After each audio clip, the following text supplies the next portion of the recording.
So as a culture, what we have to do is, and I'm definitely not big on this whole French thing, but nevertheless, there is something to be said for this deconstructionist method. We have to get down to the bedrock of reality, which appears to be words, memes, and ideas, and then build back up from that. We can, otherwise, what we get is the momentum of past error. We think of the people in the past as tremendously naive relative to ourselves, but it's their intellectual world that we're living in, because they thought up all this stuff. And then we are acting out the consequences of it. How can we take control of the reality-creating machinery and then direct it in a way we want to go? No culture on earth has ever done this, or even conceived of the idea, so far as I can tell. There's a lot of fun poked at feminism for its preference for words like chairperson and stuff like that. And these examples seem somewhat trivial. But in fact, the effort to reconstruct the language is very genuine, because thought can't go where the roads of language have not been built. So you decide where you want to go, and then you build a linguistic path there. This whole thing with the psychedelic experience, the way cultures lose touch with it is by not being able to say anything about it, you know?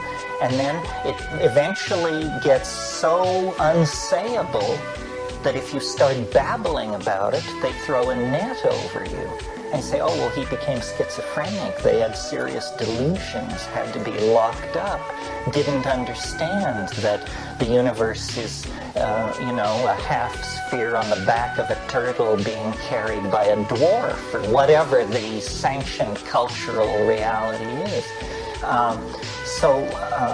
Our political dilemma and our cultural dilemma is a linguistic dilemma, and we need to take hold of language and build it consciously. Now, so far, the only people who have understood this very thoroughly have been bad people, but it is not intrinsically compromised. It's simply that the sly among us figured this out ahead of all the rest of us. But we can learn from them and can begin to sanction realities that never existed before. And you've probably all heard me talk about memes and how the reason I teach, the reason I write, the reason we all get together is because we're trying to launch new memes. You all know what a meme is, right? A meme is the smallest unit. This is how I define it. Somebody told me recently, you define it wrong. All right. My definition is better. A meme is the smallest unit of an idea, in the same way that a gene is the smallest unit of organismic existence. So the meme of Marxism is made up of sub-memes of class struggle and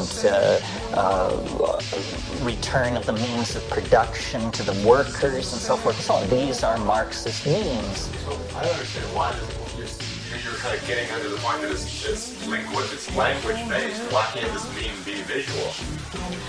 Well, I define language so broadly that it can be visual. I mean, what it is it's the signifier for cognitive activity. And I don't want to get off into this kind of linguistic vocabulary about this stuff, but language means dance, sculpture, painting, poetry, song. It means cognitive activity. I mean, this is the glory of our species. This is what we do so much better than whoever's in second place. I mean, I guess the gorillas and the dolphins are a mile and a half behind doing whatever they're doing. But I just don't buy the notion that there is any other species on this planet, with the possible exception of mushrooms, that is involved in this language-making enterprise in quite the way we are.